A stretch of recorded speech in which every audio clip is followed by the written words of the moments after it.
Perkenalkan, nama saya Angelina Laurencia Pardusi dengan NIM 4241230006 dari kelas PSM 24A. Di sini saya akan membahas soal mengenai kalkulus multivariabel. Dapat kita lihat di sini telah tertera penentuan dari soal yang akan kita bahas. Kita masuk ke soal nomor 1. Kita diminta untuk mendefinisikan z sebagai fungsi zx dan mencari nilai dari ini dengan menggunakan turunan parsial implisit. Penyelesaiannya yaitu kita menggunakan teorema fungsi implisit dulu untuk menunjukkan dot f per dot z 1,1 pada titik bukan 0. Di sini dapat kita lihat fz x yz sama dengan dot per dot z, e pangkat z tambah z kurang xy sama dengan ez tambah 1.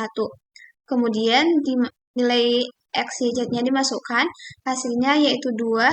Seperti yang kita tahu, 2 itu bukan 0. Kemudian, kita cari nilai dot x per dot z dan dot y per dot z di 1,1. Dari diferensial implisit, untuk fx dapat kita lihat fx tambah fz zx sama dengan 0, sehingga zx sama dengan minus fx per fz. Untuk zy, yaitu minus fy per fz. Kemudian kita hitung turunan parsial untuk fx dan fy. Untuk fx, kita masukkan sesuai rumus tadi, hasilnya minus y, dan zx, xy sama dengan hasilnya y per ez tambah 1, dan dimasukkan ke nilai 1,1, hasilnya setengah. Untuk fy, dia hasilnya di sini minus x, dan hasil akhirnya di sini setelah dimasukkan 1,1, hasilnya setengah juga. Untuk sekitar 1,1,0 ada fungsi zxy, dan nilai kedua dari zx dan zy setengah. Kemudian kita lanjut ke soal nomor 2. Dengan menggunakan hasil dari nomor 1, kita melakukan pendekatan linear atau aproksimasi orde pertama dari zxy di sekitar titik 1,1 dengan fungsi ini. Pada soal nomor 1, kita lihat ada 3 pohon yang berlaku, yaitu ini. Kemudian dengan pendekatan linear aproksimasi orde pertama, untuk zx dan zx, y di sekitar titik 1,1 adalah L x, y sama dengan z 1,1 tambah z x 1,1 dikali x kurang 1 ditambah zy 1,1 kali y kurang 1. Hasilnya sama dengan 0 ditambah setengah x kurang 1 ditambah setengah y kurang 1. Sama dengan setengah x tambah y kurang 2. Jadi, L x y setengah x tambah y kurang 2 sama dengan setengah x ditambah setengah y kurang 1. Kemudian kita masuk ke soal nomor 3 dengan menggunakan pendekatan linear Lxy untuk menghampiri nilai integral lipat 2 I sama dengan integral R z x, y dA. Dengan daerah R-nya yaitu ini pada bidang xy. Penyelesaiannya yang pertama kita tulis integralnya terlebih dahulu, yaitu ini, kemudian kita integralkan pada ini. Jadi y-nya berubah menjadi 1, 1,2, sehingga delta y sama dengan 1 kali 2 kurang 1, hasilnya itu 0,2. Setelah itu, seperempat 1 kali 1,2 pangkat 2 dikurang 1 pangkat 2 sama dengan seperempat 1, kali 1,44 dikurang 1 sama dengan seperempat 0,44. Hasil akhirnya yaitu 0,11. Di sini minus 1,2 dikurang 1 sama dengan 0,2.